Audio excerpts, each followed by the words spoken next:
Hello, malt-clad menacing maltsters. Ooh. Welcome to Ralphie Review 946 Extras. You see the finger X in focus as well, because I've got my wee focus box here in my monitoring screen so I can see where I'm at. And this is Ralphie Review 946 Extras, and a big thank you to Benjamin Decker for the malt mention. There we go. Now I've got a wee glass of whiskey here. It's quite an interesting whiskey. I've just reviewed it in my previous review, Ralphie Review 946. Although I think at one point early in the review I called it Ralphie Review 945, but I was wrong. But it's a blooper, and bloopers happen on this channel. We just get on with it. You know, better an honest blooper than a misinformational fact. Right? This is the thing. And I'm thoroughly enjoying this whiskey. I've been enjoying it from the moment I opened the bottle. It's a bottle of Breval. I'm going to bring it out and show you again. And you may be saying to yourself, hey Ralphie, why did you buy that bottle? Because we can't get that bottle where we are. So why did you even bother reviewing it? You know, couldn't you do another review of Ardbeg? Or couldn't you review some Johnnie Walker? Because you'll get loads and loads and loads of views if you review any Johnnie Walker and say how wonderful and complex and malty it is. I know, I'm aware of that. But there's plenty of reviews of Johnnie Walker to be found on YouTube. And plenty of reviews in traditional blog formats. And it gets discussed regularly as a premium blend in other channels discussing other topics like luxury cocktails and 5-star hotel bars. It's always up there on the shelf, the Johnnie Walker. Can't miss it. But this is a specific quality whiskey review channel that I'm doing. And I've done these reviews in the past, and I'm reluctant to buy some bottles again because I don't want to be forking out my cash to buy disappointment and then beat myself up trying to find something nice to say about a whiskey that I'm not particularly enjoying. Far more useful for yourselves and far more helpful and motivational for me is to review whiskies which I have access to. And granted, I'm in the British Isles, so it's really not a problem. And in having access to these whiskies, as well as the ones that are widely available and easily sourced around the world, there are other single malts that frankly you've probably never heard of. Because there's well over 100 distilleries in Scotland, but 100 and almost 200 now, the way things are going. What with what's being planned and what's opening and what's been opened and what's going to be opened. And with all these distilleries, they have their own signature from the pot stills. And it's all down to the fact that Scotch single malt whisky, I'm not talking about blends now. Blends are a different experience because they're a different spirit. Scotch whisky is usually recognised as a mixture of mash bill, corn dominated, column still whisky, rounded off and given a bit additional flavour with single malts. And some of these blends are really, really good. And others, frankly, are made for mixing because you wouldn't want to drink them straight because they're rough and the cask influence is pretty poor. Some blended Scotch whiskies, and let me tell you this, because this is an independent review channel, they're crap. They're really poor quality, and when you see them in discount, there's a reason they're in discount. Just to get rid of them off the shelf. To let someone who's going to mix their whiskey with Coca-Cola or ginger beer or tonic water, or heaven help us, tomato juice. People do that, or just lots and lots and lots and lots of ice. And lots of ice. And so at that point, they're really not bothered about what the whisky tastes like, because they're not tasting the whisky at all. That's the traditional Scotch. And once you've had a few bottles of that, you'll soon get bored. Unless you're a glutton for punishment and you have a persistent alcohol habit. You'll move on to single malts.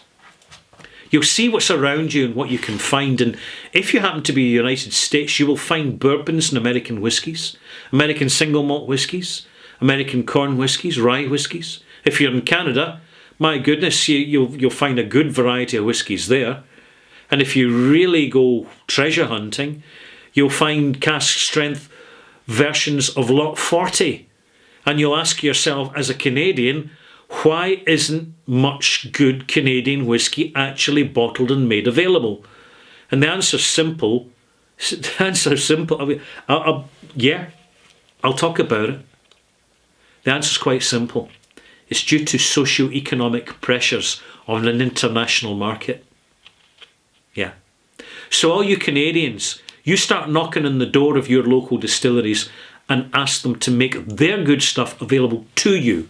And for goodness sake, don't be polite about it. You're far too polite as it is. But here in Scotland, well, I'm not in Scotland, I'm near Scotland. In the British Isles, we really are very, very fortunate in that although we pay a lot for alcohol, we have for whiskey, we have a tremendous access to blended single malts and single malts.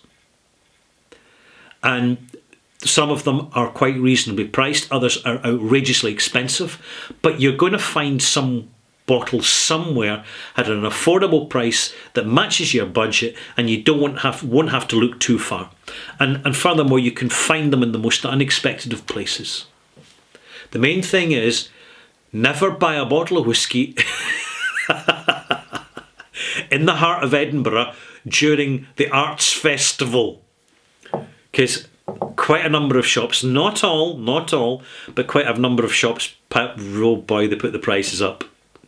And the distilleries, they can charge quite a lot when you visit the distilleries and you go to you've had the tour and you're in the mood and you've got the money and you've smelled the new make and you've seen the nice polishy shiny stills, and you're in the shop and you see the neat rows like soldiers standing to attention all these bottles of the proprietary brand of that distillery, and you go up to grab a bottle and you look at the price and you say, wait a minute, just wait a minute here, and you get your mobile device out and you see what the general price is online.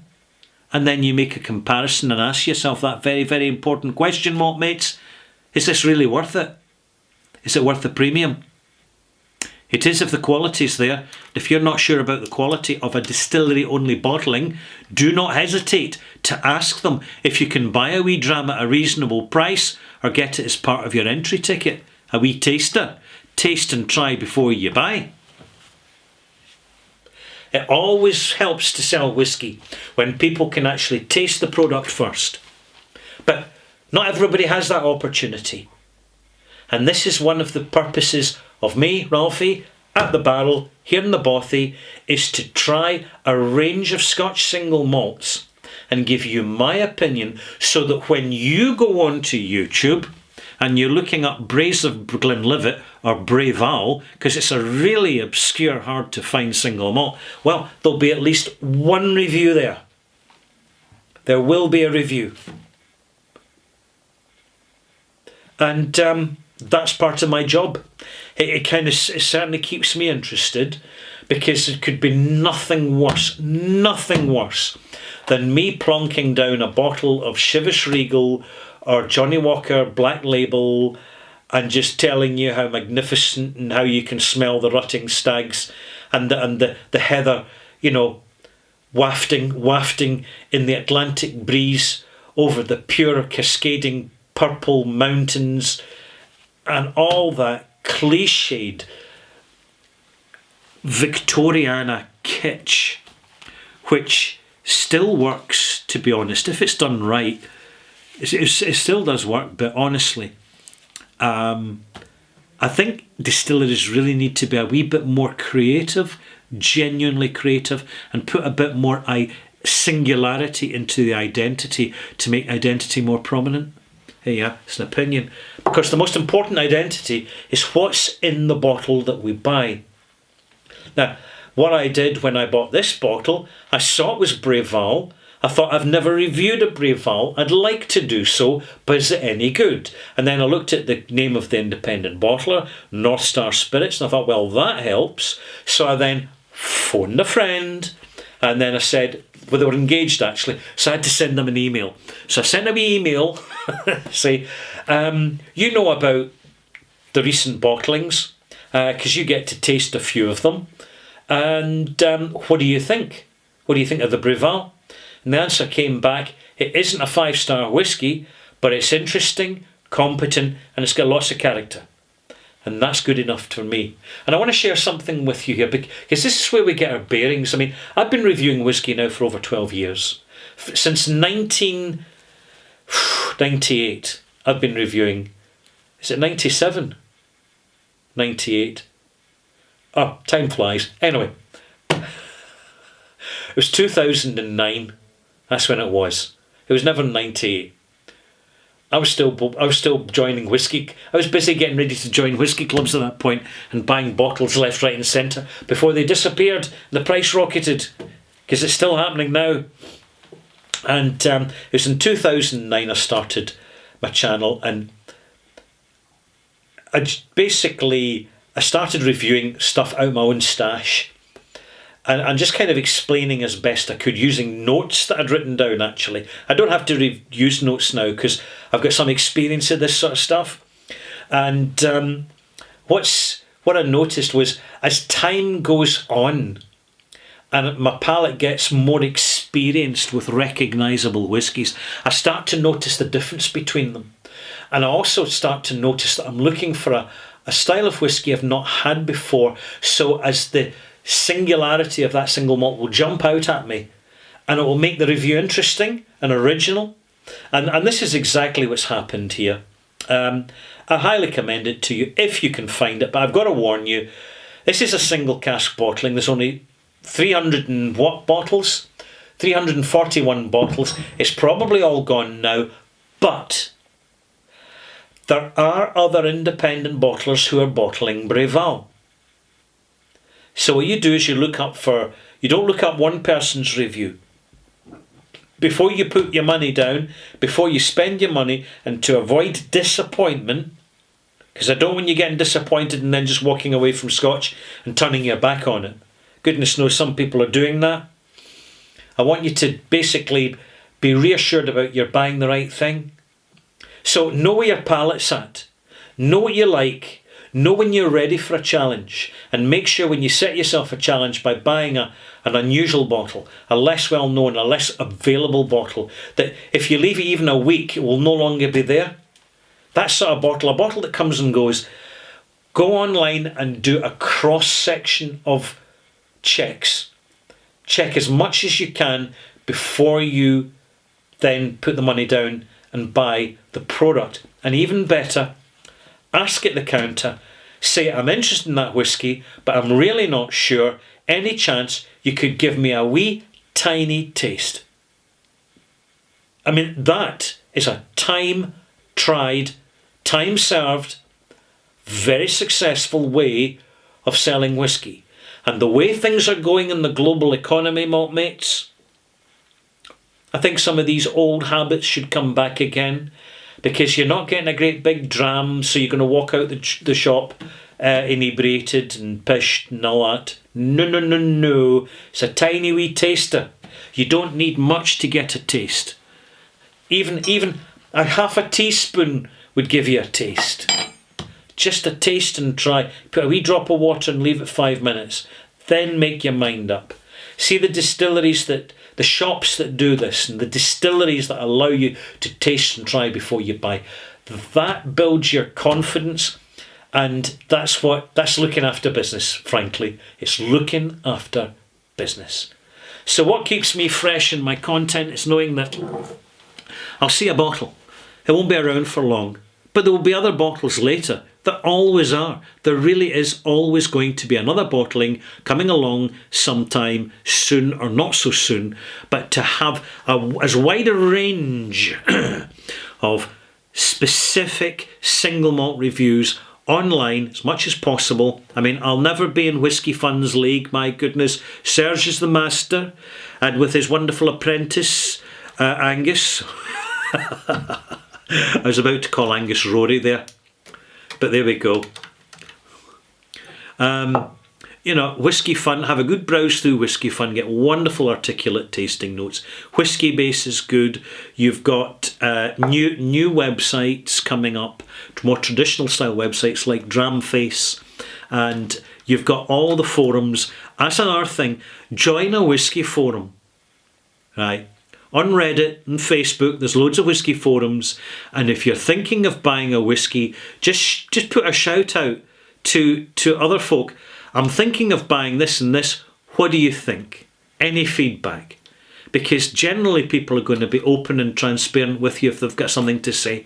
I don't think that even at this stage there's many people just going to give you what's called a bum steer. If English isn't your second language, let me translate that for you. A bum steer is malicious misinformation. Oh my goodness. Enough of this extras. I'm just going to be sitting here enjoying this whisky and bumping my gums like it just don't matter. Shameful. You know, there's got to be a time limit on these.